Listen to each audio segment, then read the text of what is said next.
Okay, everybody, woo, rock and roll time. Steps 8 and 9. Made a list of all persons we had harmed and became willing to make amends to them all. So now we're gonna write a big list.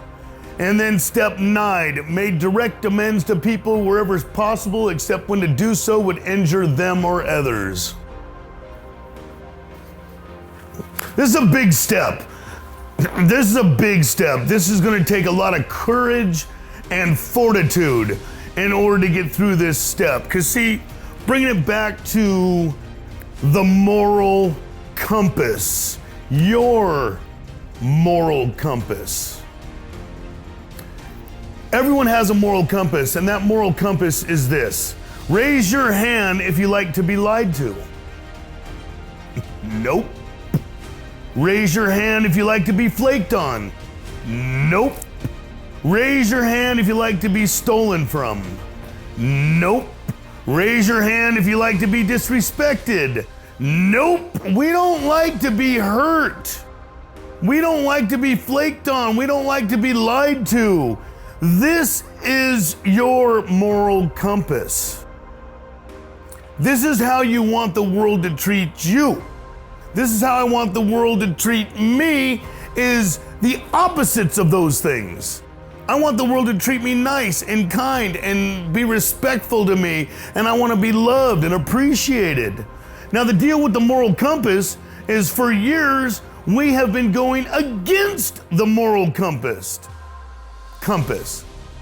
So what that happens is we start not treating the world right. So we start hurting people. Mentally, physically, emotionally, financially, we start hurting people, our friends, our families. And the weird thing is about this deal is a lot of it we don't want to.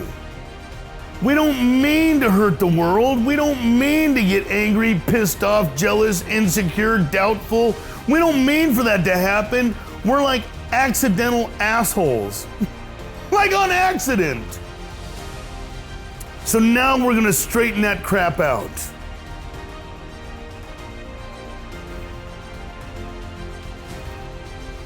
We are going to clean our side of the street.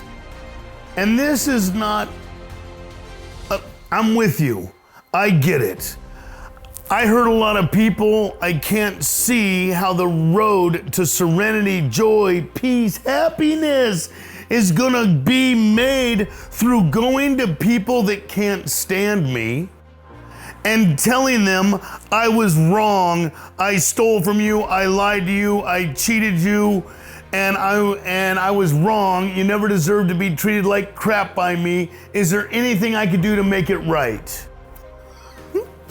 That does not seem like it's supposed to make me happy. But when we do this step, we are aligning ourselves with our inner moral compass. We are getting in alignment with it, where we have been living the opposite of it, making pain and confusion and despair inside of us, compelling us to drink and use and get loaded, compelling us to go, oh, you know what, life isn't that good. It'd be better if I was drinking. It'd be better if I felt a certain way. It'd be better if I popped these pills. So now we're gonna get in alignment with this thing. And it is going to burn out the devil and grow the sunshine. For real, it is. And I know it seems weird, but it takes a lot of courage, it takes a lot of discipline and fortitude, and plus, in the beginning of the journey, we agreed we were gonna go to any length, even if it doesn't make sense, we're gonna go to any length to find victory over this place called life, over the rotten crap within me. Go to any length. So this is any length. Now, different sponsors do different things, and I'm just gonna tell you how I did mine and how my sponsor had me do it. See, because there's this weird dynamic that happens that my mind will come up with excuses and reasons and sorries and all this kind of stuff. So he had me write letters to 3 people that I needed that were on my list. And then after writing these little letters, he had me go to him and show him what I was going to say on my amends. Now the reason for that, and that's how I have my guys do it, the reason for that is because when I presented him with my letters to my mom, I started out by saying, you know how much I love you. You know I never wanted to do this. You know that. And then I would say things like, I was on drugs then. I was going through a difficult time. No, he got out his red pen and goes, nope, nope, nope, nope. Those are excuses. Those are reasons. That's crap. He said, basically, the only thing you're going to put on there is you're going to list the things that you did wrong. And then I'm going to admit I was wrong. I was wrong. No excuses, no reasons, and especially no, well, you remember that one time where because my mind will all of a sudden come up with reasons why they deserve that from me, or that I was angry or hostile at them for raising me wrong, for not being there for me till I was a 42-year-old man, like just weird stuff. So I made these letters, and then I read them to my sponsor. And then he got out his red pen and said, you're not saying that, you're not saying that, you're not saying that. You are taking full responsibility for your actions and behaviors that hurt other people. Now, some of these people, I felt at that time that they had did me more wrong by abandoning me, by not being there for me in my time of need. And my time of need was 1,000,000 times. But you know what? I'm cleaning up my side of the street. I want to align with my moral compass. If you never align with your moral compass, you know, the golden rule. The golden rule is do unto others as you'd have them do unto you. It's in every single faith. It's in every single religion. Do unto others as you'd have them do unto you. This is the one that goes through everything. And I couldn't understand why my life was horrible, because I was treating the world horribly. I was treating myself horribly. I was angry, frustrated, bored, irritated, not feeling right, wanting to have fun, and that hurt people. It was difficult. After we read this letter saying, hey mom, hey brother, hey employer, hey whoever, daughter, son, basically it goes like this. I want you to know that I was wrong for whatever it is, lying, stealing, cheating, etc. You never deserve to be treated like shit by me. You never deserve to have a son, a brother, an employee, a friend, an uncle treat you the way that I treated you. I was wrong. And is there anything I could do to make it right? And then shut up. Let them talk. Let them talk as much as they want to talk. And then after they get done talking, at the end of it, you say, if it's not too much, can you tell me how you felt when I was acting and behaving that way, when I was living that way? Woo! When we get to hear how many times we hurt people, how hurt they were because they loved us, they cared about us, they gave us opportunities. And when we hear over and over and over and over again how bad we hurt them, we recognize we have not been cool. We have been selfish, just self-absorbed, looking at our fears, our problems, our frustrations. And that's why we couldn't feel their pain. Because see, the deal is this, when somebody loves you, when you love somebody or someone genuinely loves you, to watch that person go through like taking a hammer and punching themselves in the head with the hammer over and over, it hurts. It hurts.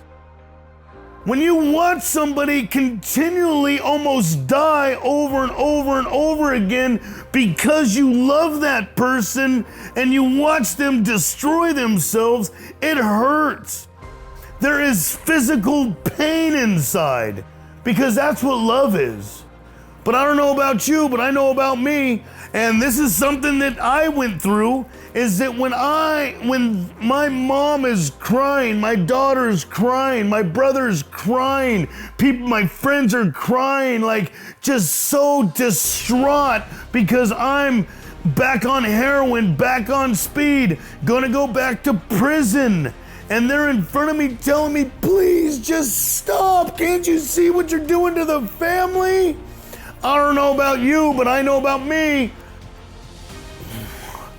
I can't feel their pain. I can't feel it. You know, yeah, I know. I'm a big old pile of crap. You know what I mean? Now I just want to get away from you. Like you're trying to make me feel bad, or I'll start feeling bad. I can't feel. I can't, because I got too much of my own selfish crap going on. Just tripping on how I need to get out of here, how I need to get loaded, how I need to get money, how I need to get to work, how I need to, get something else. I'm just tripping on myself. I can't feel their pain. If you really knew how much pain you have caused your loved ones, you would never contemplate drinking or using ever again. You wouldn't. If you knew how much devastation and despair and how bad you're really screwing yourself, if I knew how bad I was screwing myself through my drug use, my addiction, my alcoholism, my insecurities, my fears and frustrations, if I really knew how bad I was doing that, I would never freaking do it again. But I kept doing it over and over and over and over and over and over again because I couldn't see it. I couldn't see that it was my issues on the inside that was compelling me to crap all over my life. Couldn't see it. And don't be like me. You know what I used to do? I know. I need to get sober. I know. I need to go to treat. I know all this rotten stuff that I'm doing. I know. There's this ancient saying that's carved on a rock 10,000 years ago in India, and it says, to know and not to do actually isn't to know.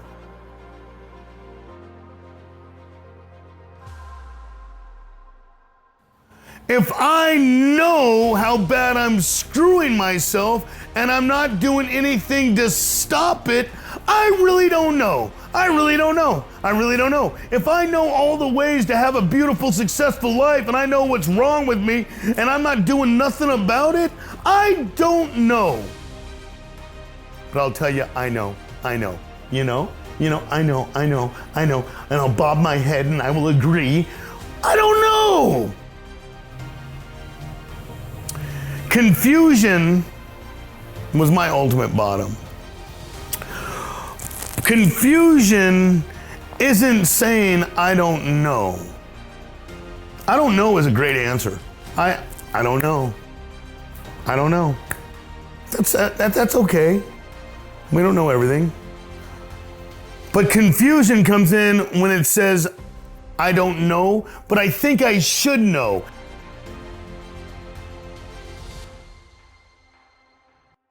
And if I keep delving in the recesses of my brilliant mind, I should be able to come up with an answer. But I've been delving in the recesses of my mind and heart for years. And I ultimately ended up drunk, loaded, getting out of jail, getting out of prison, screwing over all the people that loved me, hurting myself and hurting others. And for some reason, I think I'm gonna go in here and ask myself, how do I stop doing this? No, it's not gonna happen. But you know what does happen? When I have found people that were just as broken and just as miserable and just as defiant and just as broken as I was, and I see them growing and thriving, happy, joyous, free, and I see them with their families, and everyone is loving each other, and they're buying their children and their grandparents, and they're out there buying them breakfast for everybody. They're taking them on fishing trips. They're getting the keys to their brand new home. And I know that they were as bad as maybe worse than I was. And I see them growing and thriving. That's what made me turn the corner. That's what made me willing to do the work, to do these 12 steps.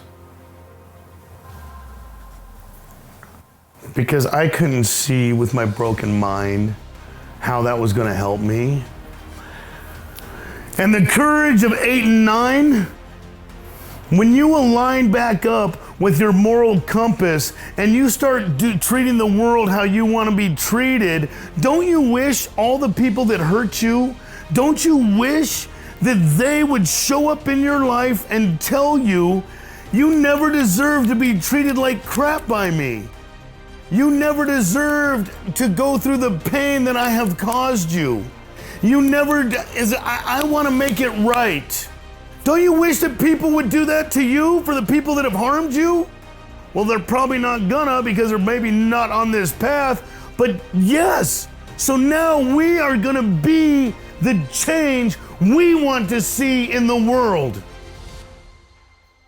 And it takes a lot of courage. A couple things on my amends. You know, I was newly sober. My family wanted nothing to do with me. My mom would answer the phone. We go out to lunch sometimes. And when I got to this step, I called her and I said, I need to do this thing. And I read this little letter to her. And is there anything I could do to make it right? Told her what a pile of crap I was and how I treated her. And is there anything I could do to make it right? She proceeded to yell at me for 20 minutes straight. None of this, I'm glad, no, you can do okay, no, I'm glad you're sober, no. And when I gave her my 1 year chip, when I got 1 year sober and I met her for lunch and I gave her my 1 year chip, she looked at it, she flipped it over and she goes, you had a year sober before. Here's your chip back. But here's the deal, I earned that. I did have a year before. I did get sober before. I did make a lot of promises before, and I still wound up getting loaded and drunk and going back to prison before. Some of these people are gonna yell at you. Some of these people are gonna talk crap. Some of these people they don't even want to listen to how it felt. They don't even want to tell you. But you're gonna clean your side of the street, you're gonna do your part, you're gonna find victory over this thing, you're gonna make rights the wrongs of your past, and this, what it does to the disease, true virtue and morality, it starts destroying the voice of the disease. It just starts boom, bow. It starts destroying the darkness within because now your actions are in accordance with the light of life. Walking with dignity, courage, respect, honor. You're doing the honorable thing. They call the 9-step promises. Some people get them then, some people don't. But the 9th step promises, the promise in the book, if we are painstaking about this phase of our development, we'll be amazed before we are halfway through. We're going to know a new peace and a new happiness. We will not regret the past nor wish to shut the door on it. We will comprehend the word serenity. We will know peace. No matter how far down the scale we have gone, we will see how our experience can benefit others. Just read those promises.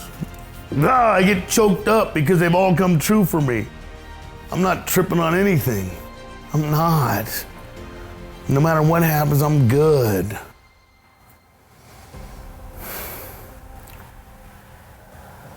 The main thing is, it's a law to treat the world how you want to be treated.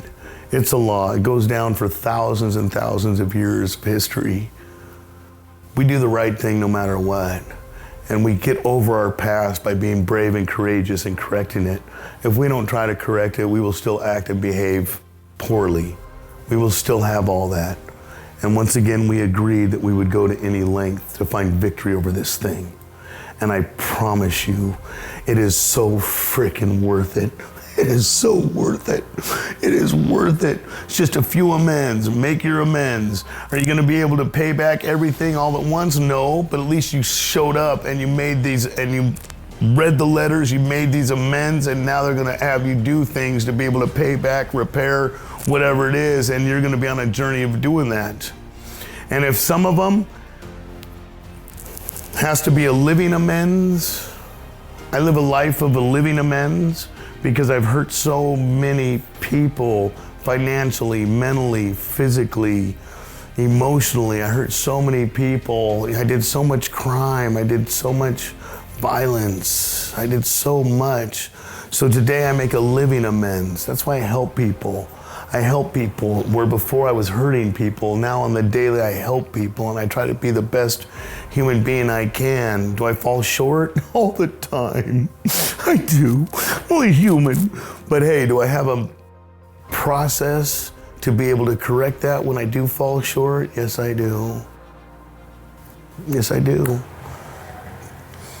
Steps 8 and 9, courage, fortitude, dedication, honoring your commitment that you are not going to leave people out. And some of these are going to be scary. Some of these are going to be uncertain. Some of these you're not going to want to do right away. But get through them, be bold and brave, and handle this stuff. And then we'll go on to step 10. And step 10 is next time. We'll handle that, get through it, and it's going to be great and amazing journey. Thank you guys so much for being here. I hope that makes sense. I know it was a lot of little ins and outs, but the deal is we want to be free, and this is a humongous part of being free. Thank you guys. Have a great, blessed, awesome day.